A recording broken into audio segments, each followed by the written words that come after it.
Hello, my name's Abram, and welcome back to the Success Podcast, where you are going to learn everything you need to know to be successful physically, mentally, emotionally, and financially.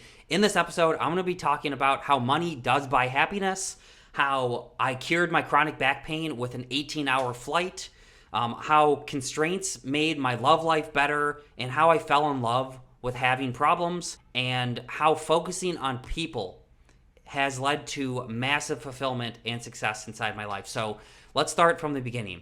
So money does buy happiness. If, really big if here, money buys happiness if you want to be helped. Like, it is objectively true. I think that, they say like money doesn't buy happiness. They show the studies that like, hey, if you make like $70,000 a year, your happiness doesn't really go up that much if you make more. And I looked at the studies, and it's not even what the studies say.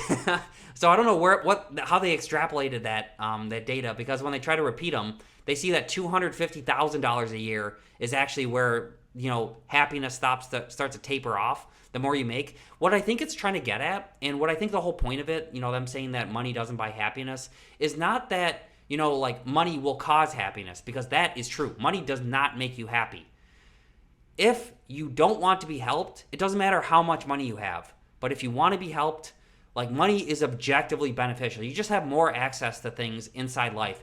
And since I moved me, my wife, and my 3 kids from the U.S. to the Philippines, like, it's so, like, in my face how poverty just absolutely can just destroy your life. Or having money can give you access and the ability to live a completely different type of world. Where I live right now in the Philippines, it's this gated community. My neighbors are like freaking rich. I don't think I'm that rich. I'm not driving around Lamborghinis and Ferraris and stuff like they do. But you go right outside the walls. It's like the Hunger Games over here. It's like a bunch of rich people, and then right on the other side, it's like abject poverty, where kids are just like roaming the street. Like the houses look like they're falling apart, and it's just crazy. It's crazy to see the difference, the duality of life from one place to the other. That being said, you can objectively make other people's lives better by giving them money.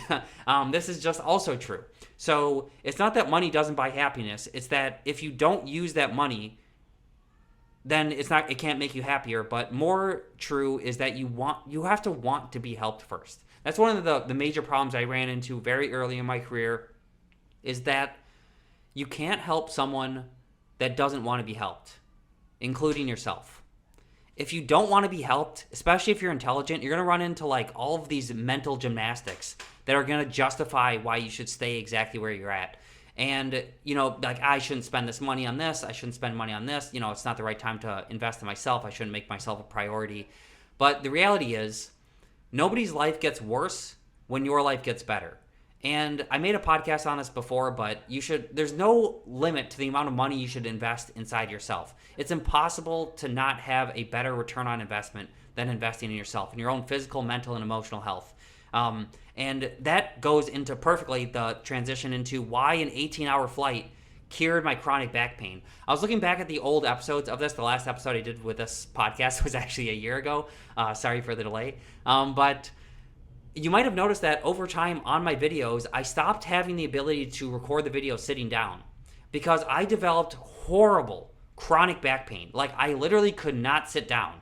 It hurt so bad. I couldn't lay down. That was painful. Like, the only way I can get by was taking like pain relievers and like contorting my back with like different like lacrosse balls and things like that, and really pushing on different it was terrible. It was terrible. Even like at my sister's wedding, like I couldn't sit down. I was like hunched over. It was just awful.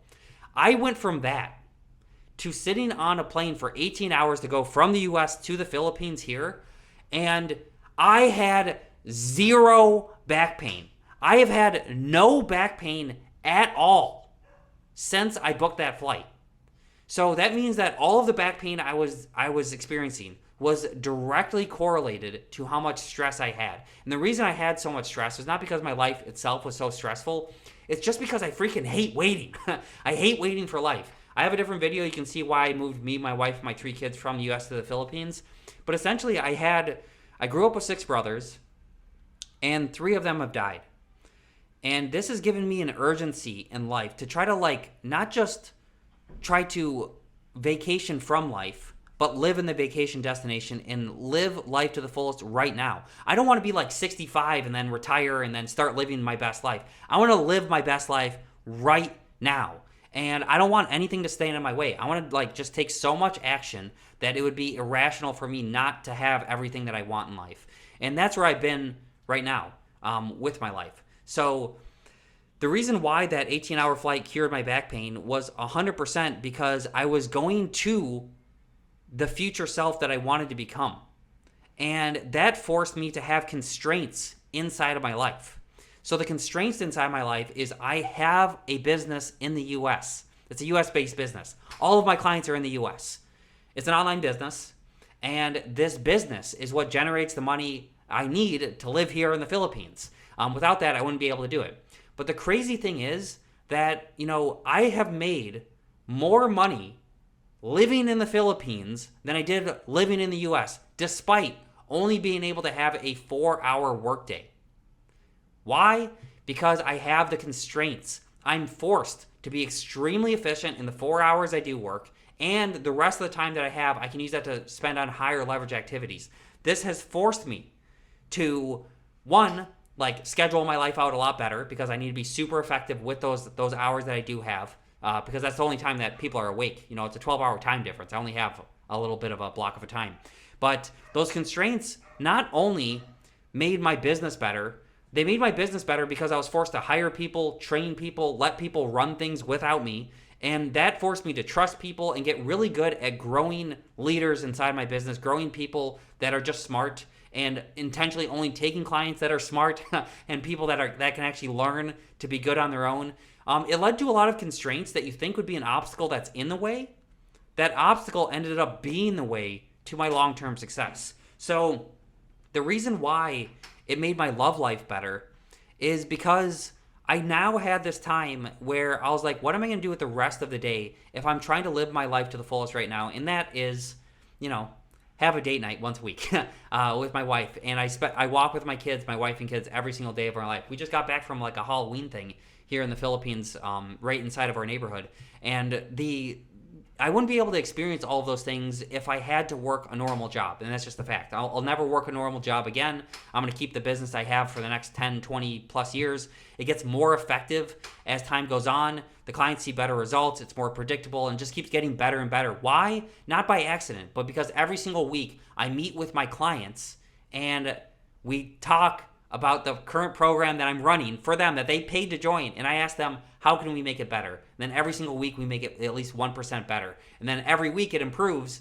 Then my clients see better results. The business grows. Everyone's happy. So that is what's really cool about it. And this made me really fall in love with having bigger problems because now in those 4 hours of work time when I can work with clients, one of the really cool things that happens is I will run into clients that have a horrible experience.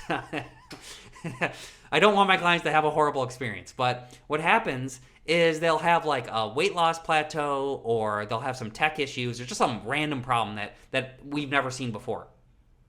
But a really cool thing happens when you run into really big problems is when you figure out that you can solve any of these problems, that everything's figure outable, you end up gaining this autonomy in life that makes you feel so sure and so certain that if you can be successful when times are hard, you are going to be unstoppable. Because when times are easy, everyone can be successful. But when I have bigger problems, that's the only time that really lights me up in life now. I want people to run into bigger and bigger problems that I have not seen yet. Because when we figure it out, then they end up seeing success, but I teach them how to be successful on their own. So now I love bigger problems because I can use the same framework that I've been using for my clients this whole time inside of my health and fitness business to teach them not just what the solution is, but I come up with the solution with them. That way, they learn how to be successful the rest of their life. And that's one of the things we pride ourselves in inside my program. It's a health and fitness program. We have a 100% money-back guarantee that our clients will see the results they want to see physically, mentally, and emotionally. And if they follow our guidance and don't see their desired results, not only will we refund 100% of their money, I will also personally pay them $2,000 cash. So that also puts constraints on the business. We can only let in people that are a perfect fit. And it makes me get better and better at helping one type of person. And the better I get at it, the less time I need to spend on it, because we develop systems and processes that work predictably to help people get from where they are to where they want to be.